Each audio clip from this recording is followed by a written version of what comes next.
Oi, eu vinha resistindo um pouco em gravar, em voltar a gravar, por questões mesmo individuais, ocupação, filhos, vida acontecendo, algumas limitações pessoais em mostrar a cara, mas faz parte do processo de produção de conteúdo, principalmente na nossa área da educação.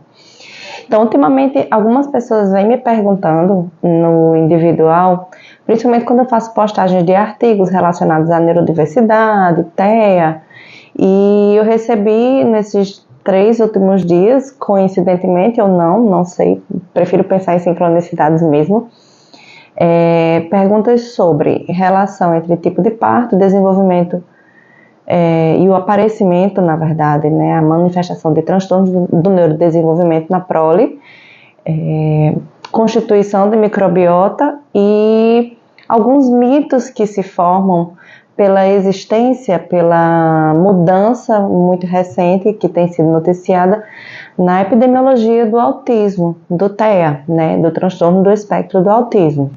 Então, o transtorno do espectro autístico, autista, TEA, autismo, é uma manifestação multifatorial, não existe uma relação de unicausalidade, não é a nossa dieta, não é uma coisa específica, não é porque você tem necessariamente uma pessoa na família que você vai ter, existem os fatores que corroboram para essa possibilidade. A probabilidade genética faz parte, mecanismos epigenéticos, né, teorias variadas sobre a multiocorrência de genes alelos em diferentes loci, em diferentes locais do genoma, e essa relação com o ambiente, com as experiências de vida, principalmente da primeira infância, contato materno durante a gestação com algumas substâncias, tá? Então, essa multifatorialidade em que pesem os fatores genéticos são grandes contribuintes para os transtornos do neurodesenvolvimento. E aqui, quando eu falar transtornos do neurodesenvolvimento, eu estou falando de TEA, transtorno do espectro do autismo. Mas veja bem, os transtornos do neurodesenvolvimento, eles podem ser de diferentes naturezas. Pode ser o transtorno de déficit de atenção e hiperatividade, que a gente chama de TDAH. Pode ser a dislexia, dificuldades de aprendizagem. Pode ser altas habilidades e superdotação. Pode ser condições afetivos sociais, como transtornos de depressão, ansiedade, transtorno obsessivo-compulsivo, predisposições para esses sofrimentos psíquicos, principalmente na vida adulta. Então, a gente vem tratar um pouco sobre essa multifatorialidade, né, multicausalidade do transtorno do espectro espectro autista e outros transtornos do neurodesenvolvimento. O TEA é um desafio complexo que não pode ser atribuído a uma única causa, a um único fator. É a convergência, é a inter-relação de diversos fatores genéticos, ambientais e neurobiológicos. E quando a gente fala em neurobiológicos, a gente envolve também a constituição neural, a formação de redes neurais, aspectos como neuroplasticidade, aprendizado, dentre outros elementos que casam com o neurodesenvolvimento cognitivo e motor na infância e que são identificados normalmente pelos cuidadores primários e relatados no processo de acompanhamento no CID, que a gente chama Crescimento e Desenvolvimento, junto ao pediatra e etc. E essas alterações neurobiológicas e neurofisiológicas contribuem para esse desenvolvimento. A sua fisiopatologia é extremamente e igualmente complexa. Tem pesquisas recentes que indicam para uma combinação dessas alterações genéticas e influências ambientais que afetam esse desenvolvimento cerebral na primeira infância, principalmente. Alterações em vários genes e locais desses genes podem aumentar o risco para a TEA, mas não só determinam a condição, só eles. Fatores ambientais como exposição a certos agentes durante o período gravídico também podem desempenhar esse papel. Da mesma forma, e tão interessante quanto temos observado uma mudança nessa epidemiologia do TEA, atualmente estima-se que 1 em cada 36 crianças seja diagnosticada com TEA. É um aumento significativo se comparado a décadas atrás. Esse aumento pode ser atribuído a uma melhor compreensão, observação e diagnóstico da condição, assim como mudanças nos critérios diagnósticos que têm se apresentado nos últimos anos. Se você prestar atenção no seu período escolar, existiam crianças com diferentes manifestações comportamentais, neurobiológicas, motoras, mas não necessariamente existia um diagnóstico, porque não era isso que era prioridade naquele processo de formação e naquela organização social. Com o avanço e as mudanças na compreensão, como é o caso do DSM-5, lá entre 2013 e 2014, a gente tem uma mudança de autismo e transtornos globais invasivos do desenvolvimento para transtorno do espectro do espectro autista, que a gente fala em espectro por conhecer um leque amplo de possibilidades, miríades de possibilidades que podem se apresentar. Tão amplo é esse leque de possibilidades que padronizar o diagnóstico para o TEA é difícil diante desses critérios, porque nem todas são preenchidas e cada pessoa tem sua limitação, cada indivíduo tem sua limitação nesse processo. Normalmente são limitações da linguagem, no processo de aprendizado, de atender aos marcos do neurodesenvolvimento motor e cognitivo na primeira infância, déficits na comunicação e na socialização ou sociabilização, que é a capacidade, a habilidade que o indivíduo tem de socializar, o prazer, o afã que se tem de estar em condições, em situações de atividades sociais. Incluso, a gente tenta também desmistificar alguns mitos comuns sobre o TEA. Primeiro, o TEA não é causado por vacinas. A gente tem estudos amplos e robustos que refutam essa ideia. E ainda se trata de uma ideia atrasada e extremamente ofensiva para o desenvolvimento infantil, para a comunidade, para a coletividade em geral. A queda dos índices de vacinação, das metas para a vacinação no Brasil, para o Programa Nacional de Imunização, tem caído e é um risco muito grande para o retorno de doenças que tinham sido consideradas erradicadas e vão se tornar, no caso, doenças reemergentes, né, como é o caso do sarampo, como é o caso da poliomielite. Há apenas pequenos exemplos. Em segundo lugar, pessoas com TEA podem sentir empatia e emoções profundas, contrariando a crença que se tem de que são emocionalmente distantes, porque respondem menos a estímulos sociais e ao que se chama teoria da mente. Né? Eles têm uma empatia e uma intensidade emocional peculiar, têm as formas idiosincráticas de manifestação, mas são de uma demonstração e de um sentimento extremamente profundos e que afetam diretamente nas atividades de vida diária e nas suas rotinas. Em terceiro lugar, o TEA não é uma sentença de vida limitada. Tendo o apoio adequado, a aceitação da família e o acompanhamento, muitas pessoas com TEA vão levar as vidas plenas e satisfatórias. Vamos ver se usando assim melhora, né? Tá tudo se desmontando aqui. Vamos em frente.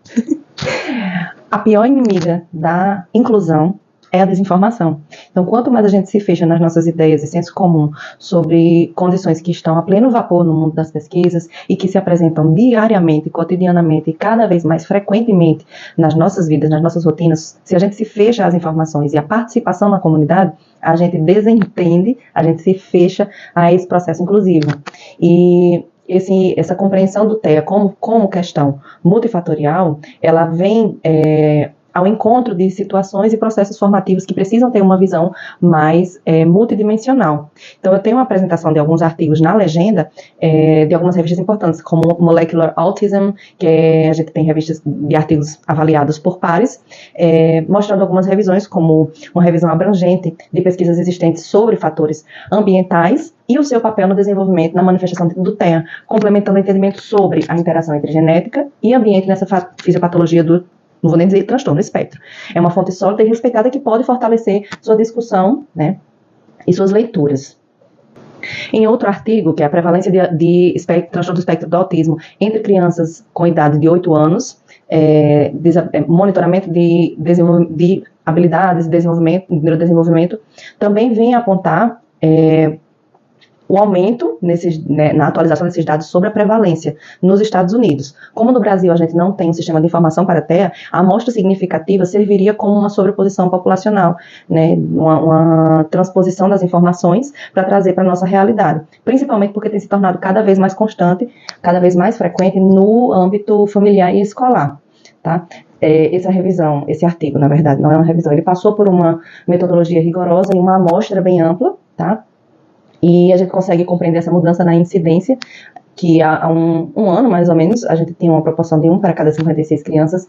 Este ano a gente já tem essa atualização de 1 para cada 36 crianças.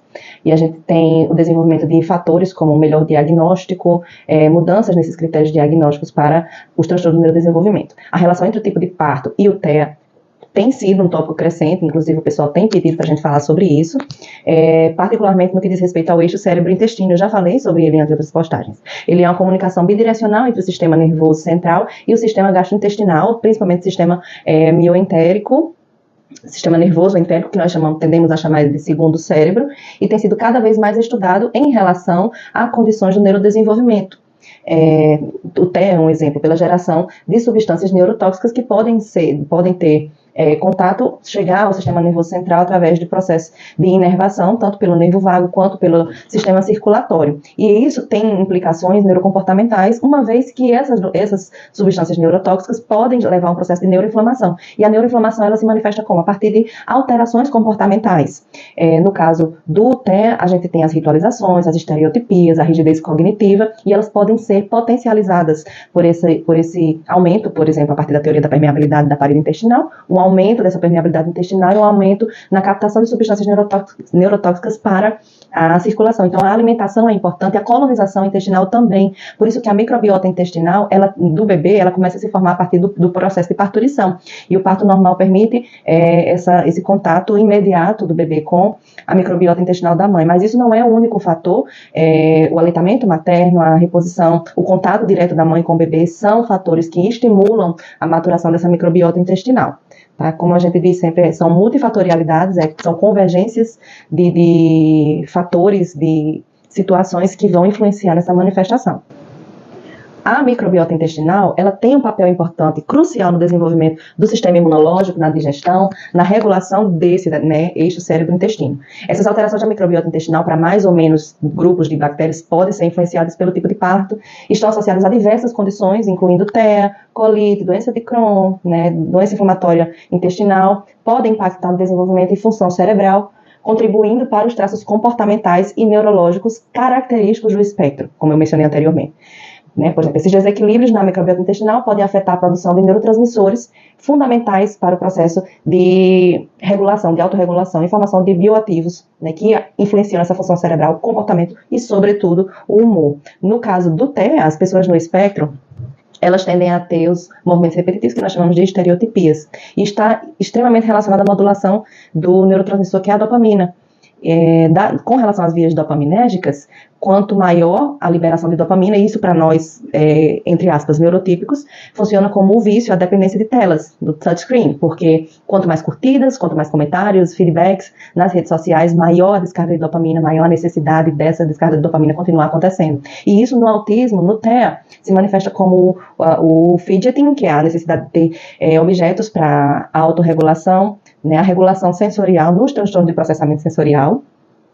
Então é importante observar que essa relação, ela pode ser do tipo de parto com TEA, tem várias nuances, Ela é apenas um dos detalhes e diversos fatores que podem contribuir para o TEA.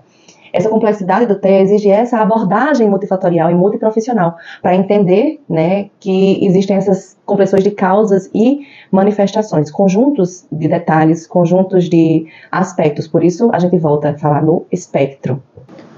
Um outro artigo que está na legenda, que é uma revisão da Nature Reviews Neuroscience, aborda o impacto dessa microbiota intestinal no cérebro e comportamento.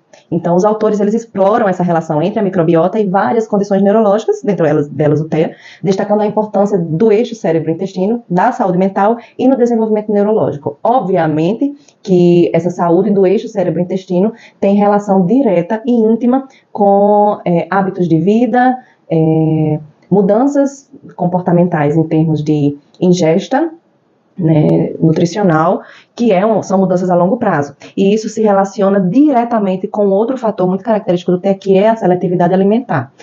E aí tem aquele paradoxo, quem influencia mais a quem? A seletividade alimentar influencia diretamente na depressão de algumas colônias, de algumas espécies bacterianas que povoam todo o trato gastrointestinal e diminuem a variedade na microbiota, ou uma já escassa colonização influencia no processo de desenvolvimento da seletividade, apresentação da seletividade alimentar na infância.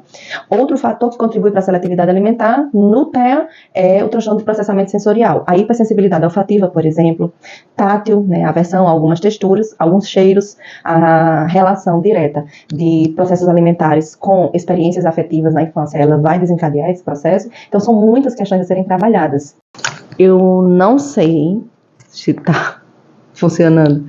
Eu não sei se ficou muito cansativo, se ficou difícil de compreender. Eu tentei ser sucinta, um pouco rápida, para dar tempo a gente conseguir fazer essa postagem hoje, porque o pessoal tem perguntado, eu tenho sentido essa necessidade de dialogar e trazer para vocês um pouco das informações, porque a gente fala muito em ciência e em como isso vai impactar diretamente nas nossas atividades do dia a dia, como a ciência entra nas nossas famílias em termos práticos. E em termos práticos estão a identificação, investigação, diagnóstico e acompanhamento social e escolar da criança, inclusive a investigação na vida adulta de transtornos do neurodesenvolvimento. Em algumas postagens anteriores aqui no meu Insta, eu falei muito claramente sobre neurodiversidade, que é um tema que vem surgindo no âmbito da pesquisa, que é considerar a sociedade como um coletivo de diversidade na constituição neurológica neurocomportamental. Eu falo em neurodiversidade, eu falo em vários aspectos, né, os que eu já exemplifiquei de início, e outras manifestações que vão ser compreendidas e entendidas na família. Eles se refletem nas pessoas que têm uma evitação social, vários padrões comportamentais e o espectro tão amplo quanto se pode ser em uma paleta de cores tão ampla, tá? Então, eu espero que você tenha gostado. Quero saber se tem alguma pergunta, algum questionamento. Vou tentar editar da forma mais amigável possível e estou tentando voltar aqui com alguns vídeos, dependendo da interação, da aceitação, das DMs que vocês podem mandar perguntando, a gente pode falar sobre, tá? Então, eu sou a Amélia Lopes, Amélia Carolina Lopes Fernandes, sou professora na Universidade do Estado do Rio Grande do Norte. Sou professora da área de bases biológicas e sociais da formação, mestre em saúde e sociedade, concluindo especialização em antropologia, sou doutora em ciências fisiológicas e pesquiso, né, especificamente ultimamente minha área de pesquisa tem sido transtorno do espectro do autismo e neurodiversidades, né, nessa área da saúde. Então, até logo, um abraço para todos e vamos ver se funcionou essa tecnologia aqui.